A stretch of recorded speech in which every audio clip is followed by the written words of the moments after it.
Before I start question 1, I want to look at the instructions for paper 1. Now, I know you feel, but I've seen them before and I've done past papers, I know. But just in case there are any changes, you read the instructions for the whole paper and then you read the instructions for each section really carefully. So let's have a look at the instructions and the information for paper 1. So last year it was the usual that you would expect. 3 sections, same mark allocation, so the paper's out of 80. This is really important. Candidates often leave things out. So let's say you've put the number of the question and you've left a blank. The marker comes along and, where's my red pen? Let's just take another color. Comes along and writes not attempted and gives you 0. Just try. It doesn't matter if you get it wrong, but if you don't write anything, they can't give you a mark. Then my point here about read all the instructions carefully. Please, every single section. What if they change the instruction for the summary, for example? Then this is also important. This is for the marker. So different markers mark different sections. So if you start on a new page, then the marker will be able to find the section. Now, recently when I was invigilating the matrics, I saw that a child had finished one section like there and looked long and hard at the paper and thought it's such a waste of paper. You can either waste it or leave a nice big gap, a seriously big gap, and then write question 2. So the gap means that the marker will be able to find it. Then this is critical. Why? Because your markers are tired. And if you write your script, right, so where are you numbering? Oh, that's a very good point. Your matric exam booklet sort of looks like this. So there's like a white space all around, and then the lines are in the middle. Please, you cannot write in the margins. The margins belong to the markers. So when you're sitting in that matric exam, and you've got the paper in front of you, say to yourself, I can't write in the margins. Now, why not? Because the left-hand margin is where the markers put the marks. And the right-hand margin, where the pages join, is where the department will cut the scripts in order to scan them in. So anything in the margins will be lost if you write it in the middle of the page. So please, what should you do? Let me take a blue. So let's say you've got question 1.1. Put it on the line, but as you can see, inside that margin. Do not write in this margin here. Leave that margin for the marker. So you number here. Now you've written. So there's all my writing. Now I want to do 1.2. Please leave that open and go 1.2. Why? Because it helps the marker. The marker can actually find what you're doing. And then you write. So let's imagine you've written and you're at the bottom of the page. Please don't now go below the line and write over here. Please don't.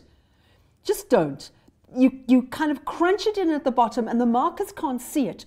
Turn over. If you need another booklet, the invigilator will give you another booklet. So please set out your paper. So this, set out the paper thinking about a tired marker who wants to do her best for you.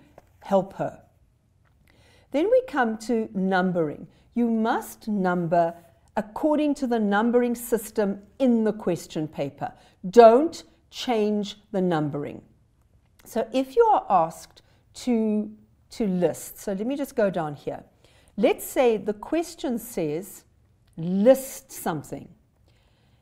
And we're on question 3.4, let's say, and it says list. You write, let me go back to my blue pen. So this is now you, 3.4. You can bullet if you want to. And in fact, may I recommend bulleting when you are asked to list, or if you're asked give 2, or if you are asked give 3. Can I ask you to bullet? So you come back here, so we've got to give 3, you bullet. Now this is also because of the way that it's marked. And remember, I'm talking first additional language, I'm not talking home language. You don't bullet in home language, you write paragraphs. But in first additional, if you write something that is wrong, let's say, I don't know, you write this and it's wrong. So we're going to take our red pen and mark it. The marker will look at what you've written here and give you credit for the next bullet, and give you credit here for the next bullet. But if you go on writing, where's my blue pen? If you go on writing here, they won't read it. They just pretend it's not there. So first additional can be quite strict in the way they mark. So very important, number it exactly the way that it's according to that numbering system, but when it's listing, you can bullet. This is critical. Please read it now. What's the key word here? Shout it out. There's the key word, only. So you write 4.4, the answer's B, and you write B. Now, obviously, this is a language paper. May I encourage you to write the best academic language you possibly can. Spelling, if you're a terrible speller, they will try to work it out and won't mark you wrong unless spelling is being tested. But academic language. So what am I talking about here? I'm talking about your expression in this paper. No matter what question you're answering. I'm not really looking at question 5 and question 6, the kind of language section specifically. But everything else, please use the best expression you can. Can I say no colloquialisms? So people are very fond of saying the kids. No, the children. They say stuff. I can't give you a mark for stuff. What does stuff mean? Please, a lot is not one word. It's a lot. And try not to use that at all. If you say there are a lot of fish, please just say there are many fish in the sea. And please, no slang. For example, very recently, I had a student writing that one character had stabbed the other character in the back. Now, that's only correct if there is a murder and somebody has a knife and they literally stab you in the back. Please use the best expression you can. And they specifically mention sentence construction. You can't give me one word. In a comprehension question, I'm trying to work out, notice not figure out, but work out what you're trying to communicate to me. If you write one word or 2 words, you're not communicating. So write sentences that communicate with the marker. So can we just go back to that instruction where it says, think about your sentence construction. You're writing sentences. And remember as well, FOWL is very strong on no contractions. So let me write a big no.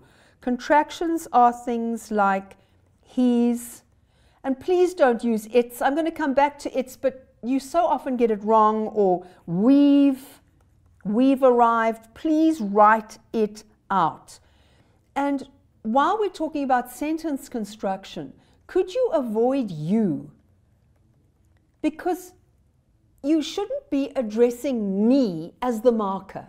So if your passage is about AI, then don't say when you use AI. Say when a person or people use AI. Don't talk to me. I'm not in your answer. Don't address me directly.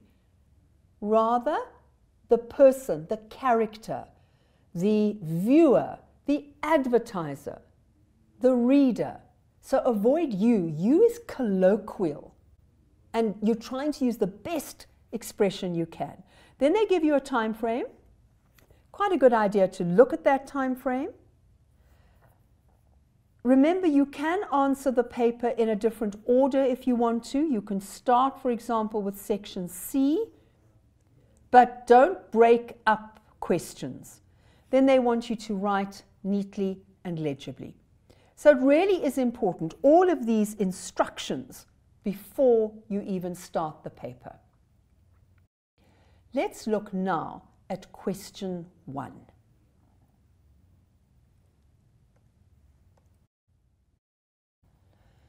So this is the comprehension question. There are 2 texts. Look at that. You should be familiar with this. So text A is the written text and text B will be a visual. You will not see this text again. But what I thought was interesting is that it is about the 4th Industrial Revolution. So obviously the most important way to prepare is to go through past papers, absolutely. But also look at things that are of topical interest and that were of topical interest last year when this paper would have been set. So you've got your passage. What should you do while you are reading this passage? So you're going to read really carefully. You might like to use a highlighter as you are going through. So if you're reading this, the 4th Industrial Revolution, it's referred to as 4IR, 1, major changes in the way we live, the blurring of boundaries between the physical, the digital, the natural. You might like to do that. So maybe a highlighter just to help you focus on key ideas. The passage will be about the same length as the passage that was set here. So this is what you'll get. Notice this kind of thing. There's a little raised 1 and a little raised 2. What does that mean? It means that the words are glossed. What is a glossary? It is a list of vocabulary which will appear underneath. It'll appear here, under the passage. So let's just try to find that. So this comes straight under the passage. And they've given you 3 words with these little raised numbers. And you go to the end of the passage where it says glossary, and you look at the vocab that they are helping you with. You have to answer all the questions. Now, I want you to look at how the question is set out. There are still candidates who think that this is the question. So in their answer script, they write, let's go back to my blue pen, they write 1.1 and then they try to answer something they think is 1.1. No, just look at this. It says refer to that paragraph. So you are told to look specifically at that paragraph. Please make sure that you go back to that paragraph.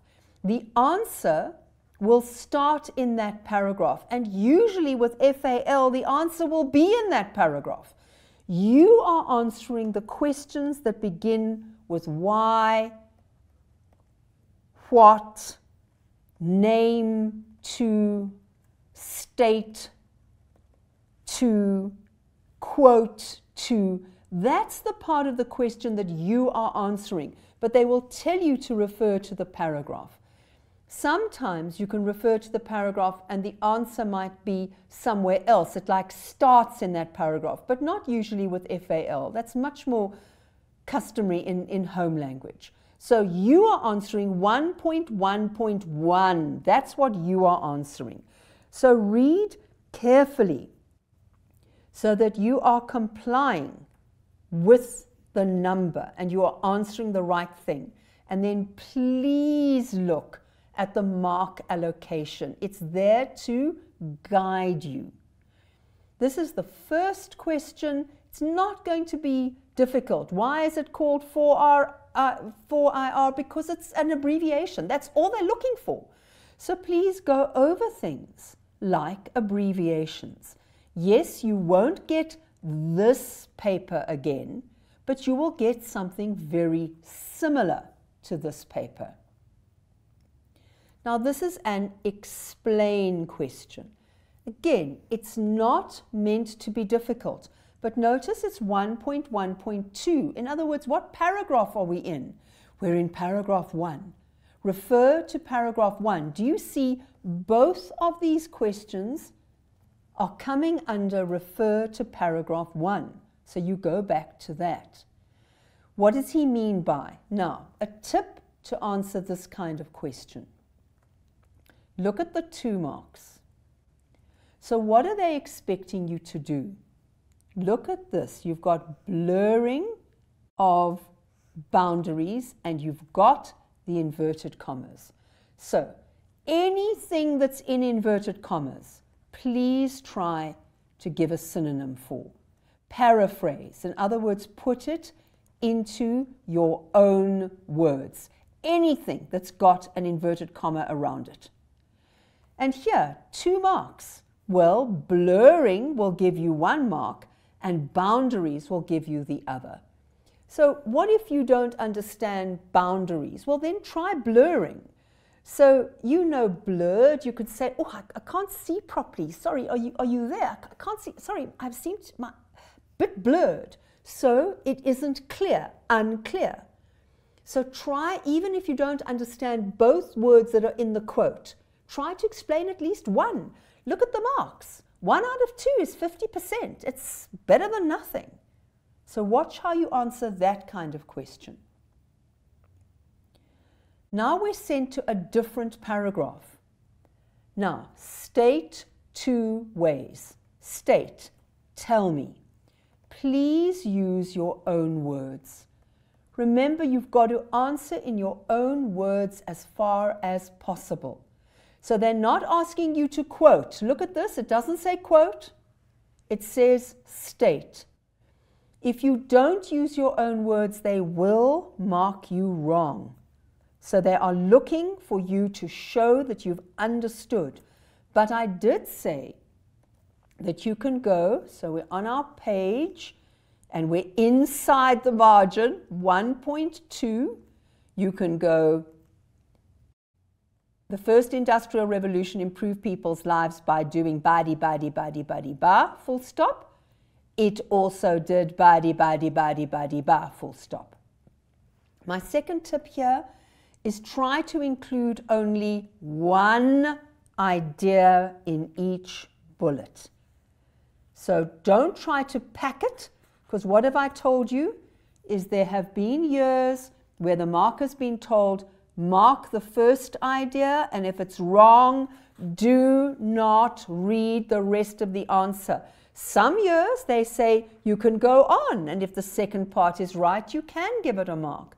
But there are other years where they've said, no, the first idea is what you mark, don't go on. So you as the candidate must say to yourself, what am I doing here? I need to know how the first industrial revolution improved. What did it do to make people's lives better? And let me give 2 ideas, look at the mark allocation, but I can bullet. Then I want to stress very strongly, please don't use the /. So what students do is they put things like, it made, let's say, homes cleaner, and then they put a / more hygienic. Please don't use the /. First of all, that's not academic writing. Secondly, if it's simply a repetition, why are you wasting your time and the markers by repeating? And if the two ideas are very different, now I thought I'd brought an example of two very different ideas. I'm sure I've got one somewhere, where students will put cleaner or, I don't know, brighter, let's say. But this one is wrong and this one is right. The marker will not choose. If you're lucky, the marker will look at the first answer. If the first answer is right, you'll get the tick. If the second answer is right and the first answer is wrong, there's every chance that you'll get a cross. So please don't use the /. Stop and say to yourself, am I putting the same idea again, virtually in the same words? Cleaner, more clean. What am I doing here? If I'm giving two very different answers, are they both right? In which case, let me separate them with bullets. But if one's wrong, let me get rid of the wrong answer and put in the right answer. So please, I'm asking you for a much more conscious, more aware way of answering the papers. Right, so moving on, refer to paragraph 3. This is a what question. Now, on the whole, if you get suggest in home language, they mean suggest. But usually, from what I have seen in first additional language, is they don't actually want what does it suggest, they want what does it mean. So we've got 2 marks, so once again, 1 mark for mass, 1 mark for production. You are using synonyms. You are expressing these 2 ideas in your own words. And as I say, home language students, they would actually mean suggest. But foul, they usually just mean, what does it mean? If you are anxious, start with what it means and then possibly go on to what does it suggest. But I don't think so. I think just go with what it means. Now we come to quoting. Please, please. First of all, when you quote, use single inverted commas. You can use double, but let's just be consistent. The examiners are using single, we're going to use single. It says, quote, a single word. You can not quote 2 words. It's 1 word. Look at it. 1 mark, 1 word. That means the same as introduction. This is a noun. Go looking for another noun. And then be very careful. If the word in the original passage, so remember, what does quote mean? It means go to the passage and find it exactly as it was. So let's say we've got the word introduce, and that was the answer they wanted. If it's got a capital letter in the original passage, you punctuate it with a capital letter or they will mark you wrong. If it's a little letter in the original passage, you use a little letter or they will mark you wrong. They are very, very strict. If you don't have your quotation marks, you are going to be in real trouble. Okay, so notice what I'm doing as I answer the paper. I'm reading the questions very carefully. I'm underlining, or I am putting a box around the keywords. So what do I have? Single is my keyword. Quote is my command word, my instruction word. And you need to say, what is it that I've been told to do? I've been told to quote. That means I must use inverted commas and I must use the correct punctuation. Then, what is the key word? A single word that means the same as introduction. So, 1 word. So I am marking my keywords and my command words. I think, although I've just gone from the passage to the questions, what I would recommend is in the exam, read the passage quite quickly, then read the questions quite carefully, then go back to the passage with the questions in mind. So if we go all the way back, where was our passage? If you notice the kinds of things that I marked when I said maybe you could highlight, notice that because I knew what questions were coming, I had started to highlight the things I'm going to need for the questions. Look at the changes, the blurring of boundaries. These are all parts of the questions. So once you've read the text, read it again and maybe start looking for things. Ah, yeah, I remember blurring of boundaries. That was in the question. Mark it off.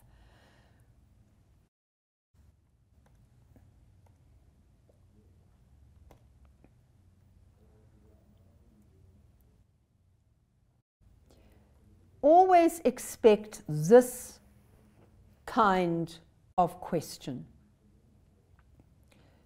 You must tell me why it is false. So, read right through to the end. The third industrial revolution had no impact on people. So obviously the key thing is it had no impact on people. So you need to say it's false because. Now you cannot just say it had an impact on people. That's not going to get you your mark. You need to say it made great changes in people's lives or whatever it is. So it's false because, and then you're going to answer. I really hate it when students just begin with because, even if they begin with a capital letter. Don't answer with a conjunction, because or and or so or well, which is not a conjunction, it's a verbal crutch. Don't begin with any of those things. Begin with the statement is false because, so that you just answer and you're watching your sentence construction. This is a why question. So start with your command word, refer to, and your keyword, which paragraph. Go back to the paragraph. Then it's a why question. Then it is give question. Right, why, what? Why does the writer refer to this particular book? That's your keyword. And then give is your command word, 2 points. So how should I answer it? The writer refers to this book because, and point 1, and I can bullet, and I can give a second point and bullet. Now, the examiners have started to ask this kind of question in almost every single exam. So let's just pause. It could be, why do they refer to Harvard University? Or why do they refer to the Nobel Prize winner? It's basically the same answer every single time.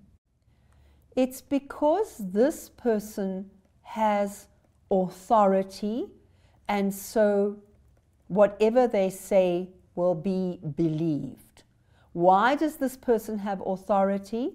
Because in some way this person is an expert.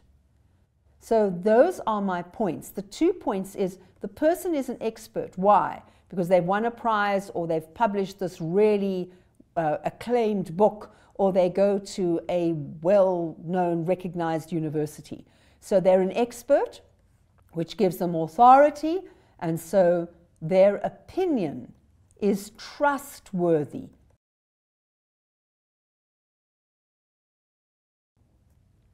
Now, this kind of question is one they're also very fond of asking.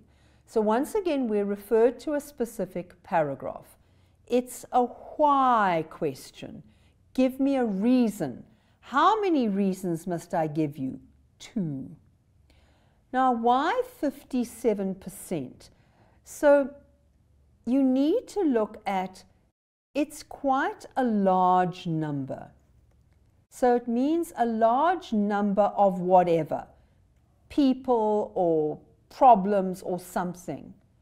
And so start with that and say to yourself, so with this large number, what are they trying to emphasize? And look at the large number of what? Large number of animals being killed, a large number of people who have benefited from AI or whatever it is. So then you link it. So those are my 2 points. It's a very large number of people who have benefited from. And if you don't want to do the bulleting because you feel that they are linked, then that's fine. You say it's a very large number of people who have benefited from AI, or a very large number of animals that are being killed, so it's very worrying, or something like that. But do look at percentages. They've started to focus on percentages quite often. Now, do you remember the instructions a very long time ago?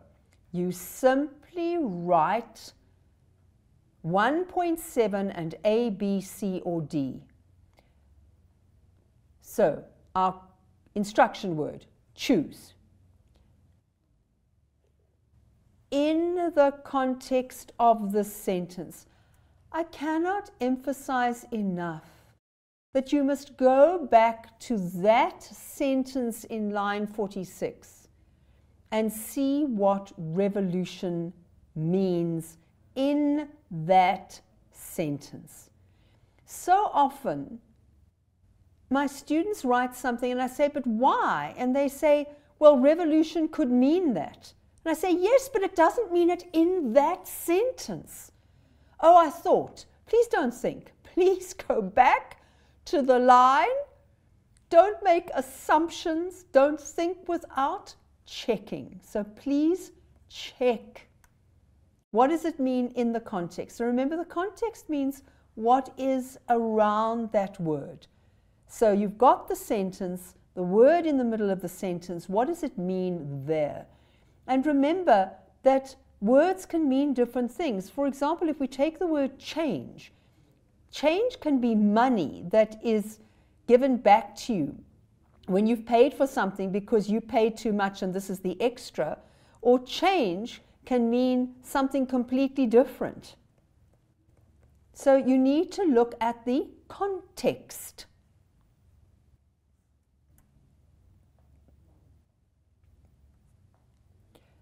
Again, it's a what question.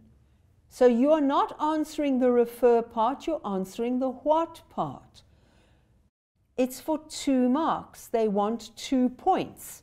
Don't begin they, begin people. What should they do? People should, and then tell me what they should do. And then you can use they. They should also, whatever. But please don't start with a vague, unrelated pronoun. Now, this is a very important type of question. So once again, we are referred to a paragraph. Go and read the paragraph. Then what are we asked? Do you agree with whatever this person has said in this paragraph? You have to begin, yes, I agree, or no, I disagree. The first additional language markers are very, very strict. You have to say yes or no, and then your answer substantiate the reasons that you give for your answer must fit with yes, I agree or no, I disagree. Very often students say something like yes, I agree, but then their answer shows that they disagree. So be very careful, but you must begin with this or with this, or they will not give you your marks. They're very strict. So the first thing you need to do is you need to go and look at his views. So I think this one is worth looking at. So can we go back? Oh, hang on a second. It won't be there. It'll be here to paragraph 10.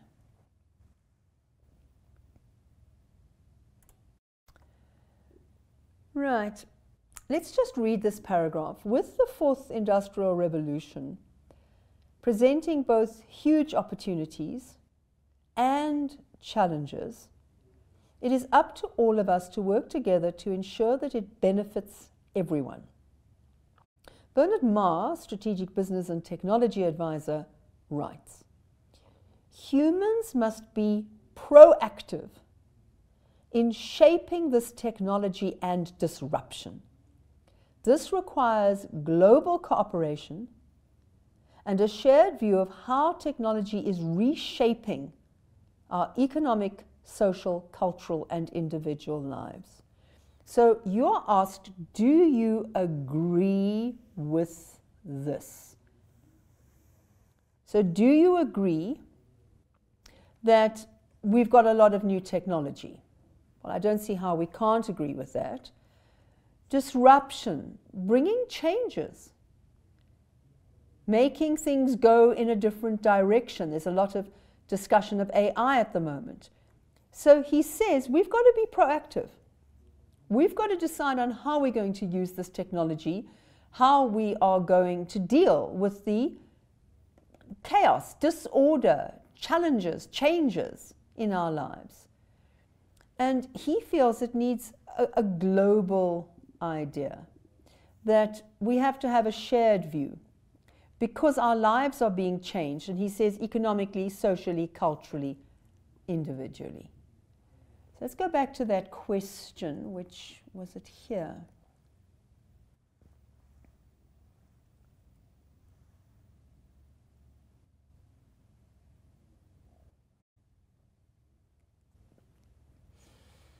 So what are his views? That change is going to happen because of technology. We need to be proactive, which means we need to think about what we're going to do. Don't just wait for the technology to happen to us, but take decisions about it, and globally. Now, choose first of all the yes, I agree, or the no, I disagree. Give your reasons. So I would start by making very sure that I understood what he was saying. So I think I would make a couple of notes for myself about what does he say. He says our lives are going to change socially, economically, culturally. Individuals are going to be changed by technology. And that there needs to be a global response, and that we need to share that idea of what we're going to do with this technology and the changes. And we need to act. It can't be just wait for things to happen to us. So once you've made some notes, you can say, yes, I agree, or don't. They will accept what they call a mixed response. So if you feel, yes, I agree, but I also disagree. So maybe you want to say, yes, I agree, we've got to accept that these changes are going to happen and we need to act. But I don't think a global response is going to happen because, let's say, the Northern Hemisphere, the more first world countries, as we call them, are not going to care about the developing countries in the Southern Hemisphere or something like that. So you can agree and disagree. That is a mixed response, but you must still begin, yes, I agree because of buddy, buddy, buddy, ba, but I also disagree because of buddy, buddy, buddy, buddy, ba. You still have to make it very, very clear which part of your answer is agreement and which part of your answer is disagreement.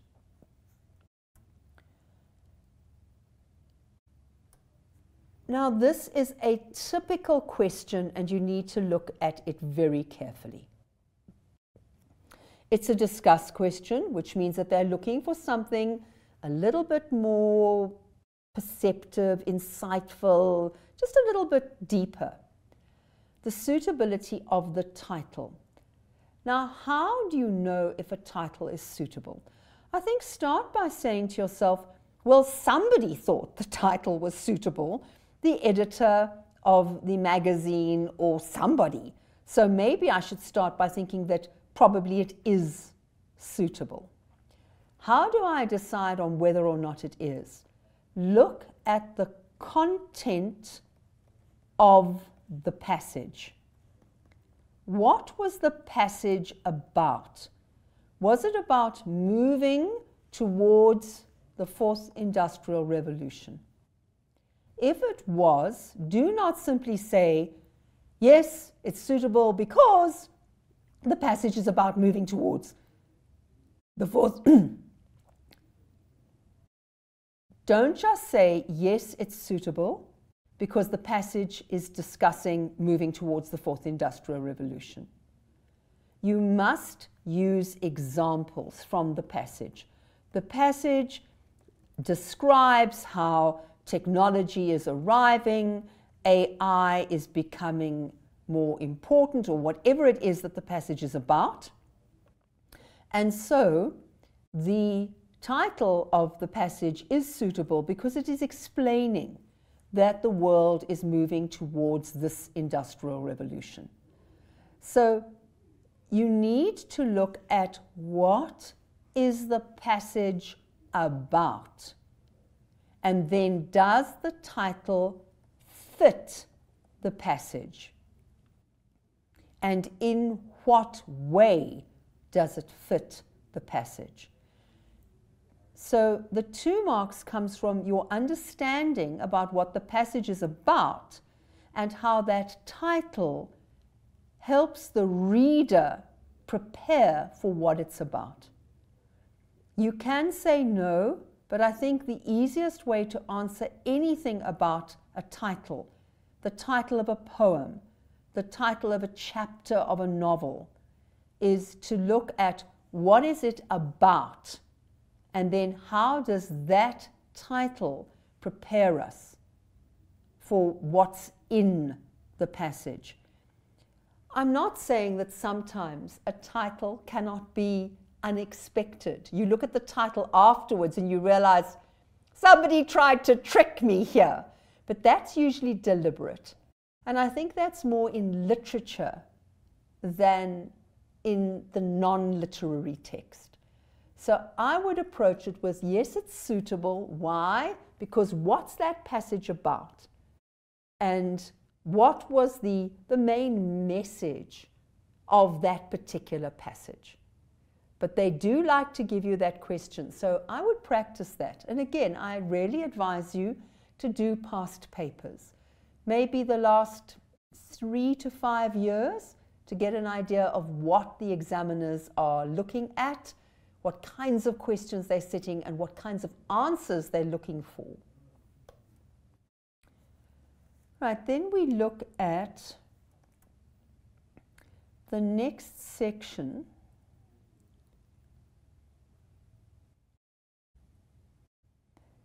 which looks at the visual. So these are the questions on the visual text. So they look at, this one says, explain why there's something called visual 2 in this text. How do you answer this kind of question? Very similar, actually, to the way we were answering the suitability of the title. You look at what is the text about, and then how does that visual, your job is to link, explain why, link the visual to the text. So if we've got a text which shows, let's say, a lovely view of the countryside, a rural area, and then in that text you've got a donkey, and they've labeled that as visual 2. Why is the donkey in the text of a rural area? You'd say, well, donkeys are often seen in rural areas. The donkey helps represent the rural area, or whatever it is. Notice the 2 marks. So they really want you to make 2 points. Where are the 2 points coming from? Once again, let's have a look. What is the text about? 1 point. And why the visual? 1 point. That's how you're going to link it. So your job is to look at the visual and to look at the text in which it appears. So if we look at this particular visual, what we had was a graph. Let me just go to the bottom of this. So they do like to give you a graph. So if you're looking at a bar graph, so you've got some kind of information here and some kind of information here, depending on what the graph is about. If they then include a visual, so let's say they include something like a hashtag, then, well, what's the bar graph about? So imagine that the bar graph is about social media. Well, why would you include a hashtag with social media? And I think the answer would be fairly obvious. You guys are all on social media. You all know why there are hashtags. So do you see, we're looking at the visual, which is the graph. As I say, they like graphs. So you can look at the graph, but then there's another visual. And you just need to link, well, the graph is about blah. The hashtag is associated with blah in this way. That's why it's there. I think it's fairly obvious if you just look at those 2 marks and see what you are doing. Then, in your view, does the bar graph succeed in conveying an important message? Again, if you just break up the question, 2 marks. Well, what is the message? And then does the bar graph support that message? So let's just go back to the example that we drew here. So if the bar graph is about people using social media, let's just make this one slightly taller. And let's say we're going from younger to older, and I'm in this category, I'm probably in that category. Right, so what's the message? Well, that people using social media are more likely to be younger, that the whole use of social media drops off depending on your age, and the older you get, the less you use it. Right? So does the bar graph convey an important message? So you say the message is X, and the bar graph is showing you that very, very clearly. They also like asking things like, how would a graph do it better than a written text? It's also a typical question they've been asking over the last few years. And what they want here is that the visual is just so easy to grasp. It's easy to understand when it's presented visually, whereas it's written out in text and sentences and percentages. You don't get it as quickly. So it's easy to understand and it's quick. So just remember that as not this question, but a typical question that they like to ask is why graph and not text, as opposed to this kind of question, which is it an important message, and if so, what? And for 2 marks. So question 1, expect 600, 700 word text, expect a visual. The text is usually about 24 marks. The visual is usually about 6.